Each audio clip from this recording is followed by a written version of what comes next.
తెలంగాణలో real estate రంగం కుదేలైంది. నిర్మాణ రంగం పూర్తిగా దెబ్బతింది. దీంతో రాష్ట్రంలోని రియల్ వ్యాపారుల పరిస్థితి అగమ్య గోచరంగా తయారైంది. కొత్తగా వచ్చిన కాంగ్రెస్ సర్కార్ తీసుకుంటున్న అనాలోచిత నిర్ణయాలతో పరిస్థితి మరింత దిగజారింది.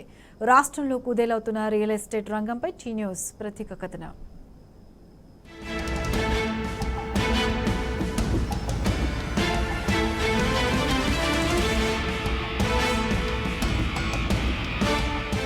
గతేడాది వరకు హైదరాబాద్లో రియల్ ఎస్టేట్ రంగంలో వ్యాపారం జోరుగా సాగింది. నిర్మాణ రంగంలో ఆల్ టైమ్ రికార్డులు సృష్టించింది. 3 పువ్వులు 6 కాయలుగా సాగుతున్న ఆయా రంగాల్లో ఒక్కసారిగా స్తబ్దత ఏర్పడింది. దీంతో ఒక్కరు కాదు, ఇద్దరు కాదు, లక్షలాది మంది రియల్టర్లు తయారీ రంగంపై ఆధారపడి జీవిస్తున్న వారు రోడ్డున పడ్డారు.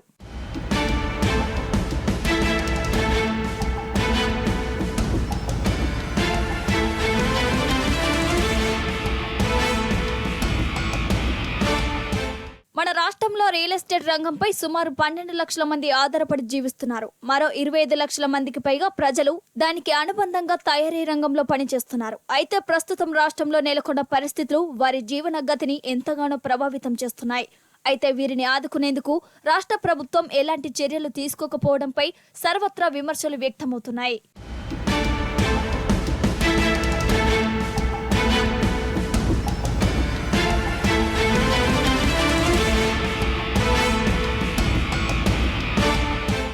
ఏడాది క్రితం వరకు రాష్ట్రంలో రియల్ రంగం దూసుకుపోయింది. ముఖ్యంగా హైదరాబాద్ మహానగరంలో 3 పువ్వులు 6 కాయలుగా కొనసాగింది.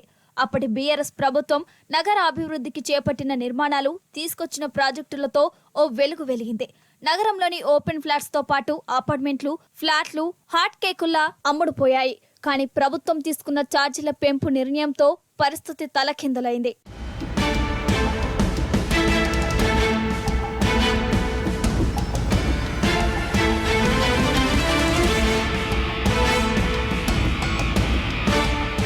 అయితే 7 నెలల క్రితం రాష్ట్రంలో కాంగ్రెస్ ప్రభుత్వం అధికారంలోకి రావడంతో పరిస్థితి ఒక్కసారిగా మారిపోయింది. కొత్తగా అధికారంలోకి వచ్చిన రేవంత్ సర్కార్ విధానాలు, ఫార్మాసిటీని రద్దు చేయటం, కొత్త ప్రాజెక్టులపై స్పష్టత లేకపోవటం, భూముల విషయంలో స్థిరమైన నిర్ణయాలు తీసుకోకపోవడంతో రియల్ ఎస్టేట్ ఒక్కసారిగా కుప్పకూలింది. వాస్తవంగా రియల్ ఎస్టేట్ హైదరాబాద్ నగరంతో పాటుగా తెలంగాణలో ఉన్నటువంటి అన్ని ప్రాంతాల్లో మందగమనంలో ఉన్నది నిజమే. అయితే దీనికి రీజన్ ఏంటంటే అప్పుడు అసెంబ్లీ ఎన్నికల తర్వాత ఈ కాంగ్రెస్ ప్రభుత్వం ఏర్పడి రియల్ ఎస్టేట్ డెవలప్మెంట్కు ఎలాంటి చర్యలు తీసుకోలేదు. అట్లాగే కొత్తగా ఎలాంటి ప్రాజెక్టులు కూడా ఇది కాంగ్రెస్ గవర్నమెంట్ తీసుకురాకపోవటం కూడా ఒక కారణం.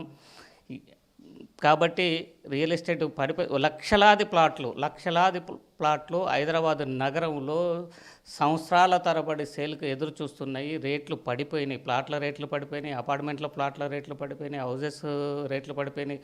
ఒకప్పుడు 1,50,00,000కు పోయే ఇల్లు ఇవాళ 1,25,00,000కు కూడా ఎవరు అడిగే వారు లేకపోవటం వల్ల రియాల్టర్స్ చాలా ఇబ్బంది పడుతున్నారు. బిజినెస్ లేక రియల్ ఎస్టేట్ వ్యాపారంపైనే అనేక వ్యాపారాలు ఆధారపడి ఉంటాయి. కాబట్టి ఇప్పటికైనా ఈ ప్రభుత్వం మొద్దు నిద్ర నుంచి లేచి రియల్ ఎస్టేట్ డెవలప్మెంట్కు అనేక చర్యలు తీసుకోవాల్సినటువంటి అవసరం ఉంది. రియల్ ఎస్టేట్ వ్యాపారం పైన సిమెంట్ వ్యాపారం కానీ, స్టీల్ వ్యాపారం కానీ, పెయింట్ వ్యాపారం కానీ, హార్డ్వేరు, ఇటుక అనేక వ్యాపారాలు ఆధారపడి ఉంటాయి. కాబట్టి రియల్ ఎస్టేట్ డెవలప్మెంట్ కోసం ఈ ప్రభుత్వం చర్యలు చేపట్టాల్సి ఉన్నది. ఒక్క హైదరాబాద్ మహానగర పరిధిలోనే లక్షలాది ఫ్లాట్లు, అపార్ట్మెంట్లు అమ్మకానికి సిద్ధంగా ఉన్నాయి. అయితే వీటిని కొనే నాదుడే కరువయ్యాడు. దీంతో కొత్త నిర్మాణాలు ప్రారంభించడం పక్కన పెట్టిన బిల్డర్లు నిర్మాణంలో ఉన్న వాటిని కూడా నిలిపివేశారు. దీంతో ఆయా పనులపై ఆధారపడ్డ వారి పరిస్థితి దారుణంగా తయారైంది. రియల్ ఎస్టేట్ అంటే రియల్ నిజం.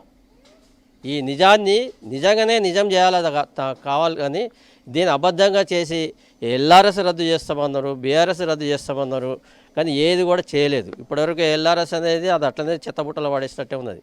ఇంకా దాని గురించి కూడా ఎలాంటి నిర్ణయాలు ఈ కాంగ్రెస్ గవర్నమెంట్ తీసుకోలేదు. ఇక తీసుకుంటున్నామని చెప్పి పేపర్లలో, టీవీలలో ఏదో ప్రజలు మభ్యపెట్టడానికి చేస్తుంది తప్ప ఆ రద్దు చేసే విషయాన్ని కనీసం ఖచ్చితంగా మేము రద్దు చేస్తున్నాము, ఎల్ఆర్ఎస్ రద్దు అవుతుందని కూడా ఆ 100% వాగ్దానం కూడా కాలేదు. అయినా ఇంకా పెంచుతాము, భూముల ధరలు పెంచుతాము, రిజిస్ట్రేషన్ ఛార్జీలు పెంచుతాము అని చెప్పి ఉన్న ప్రభుత్వం తీసుకున్న నిర్ణయాల వల్ల రియల్ ఎస్టేట్ వ్యాపారస్తులు, రియల్ ఎస్టేట్ ఏజెంట్లు, రియల్ ఎస్టేట్ అమ్మకాలు కొనుగోలు చేసేవారు కూడా చాలా నష్టం జరిగే పరిస్థితి ఉంది. ఎందుకంటే ఇప్పటికే భూముల ధరలు పెరిగి ఉంది, ఇంకా పెంచి ఏం చేసుకుంటారు? ఇంకా ఎంత పెంచుతారు?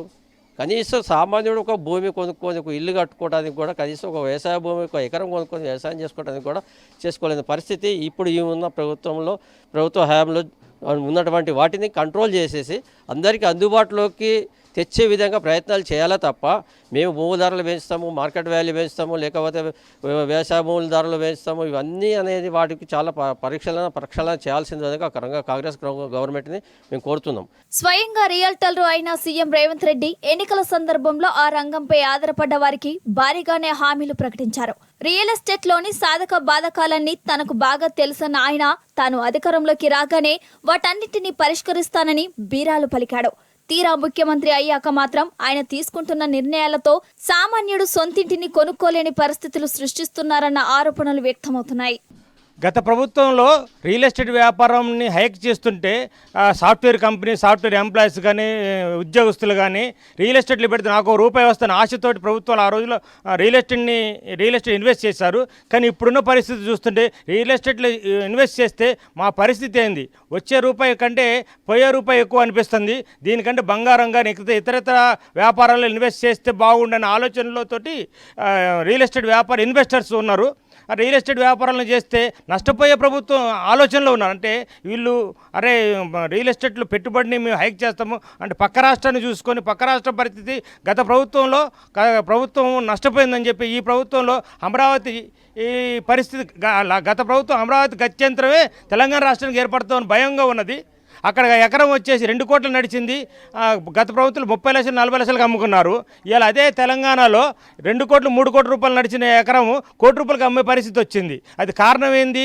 ఈ ప్రభుత్వం తీసుకున్న నిర్ణయాలు. ఈ ప్రభుత్వాన్ని మేము ఒకటే కోరుకుంటున్నాము, రియల్ ఎస్టేట్ పెంచండి. ఎందువలనంటే మా భవిష్యత్తుని 25 లక్షల రియల్ ఎస్టేట్ లబ్ధిదారులను 12 లక్షల మంది రియల్ ఎస్టేట్ వ్యాపారుల యొక్క కడుపుని అంటే మాకు ఇదే వ్యాపారం. ఈ వ్యాపారాన్ని ఇది లేకుండా ఉంటే మేము బతకలేము. మాకు ఇబ్బందులు పడే నిర్ణయాలు ప్రభుత్వం తీసుకుంటే తగిన మూల్యము పక్కగా చెల్లించగలరు. మరోవైపు రియల్ ఎస్టేట్ రంగాభివృద్ధి గతంలోని బీఆర్ఎస్ ప్రభుత్వం ఎంతగానో కృషి చేసిందని పలువురు రియల్టర్లు అభిప్రాయపడుతున్నారు. కొత్త ప్రభుత్వం చేపట్టిన చర్యలతో నాటి ఫలాలన్నీ దెబ్బతింటున్నాయని ఆవేదన వ్యక్తం చేస్తున్నారు. వెంటనే రాష్ట్ర ప్రభుత్వం రియల్ ఎస్టేట్ నిర్మాణ రంగాలను ముందుకు తీసుకెళ్లేందుకు చర్యలు తీసుకోవాలని వారు డిమాండ్ చేస్తున్నారు.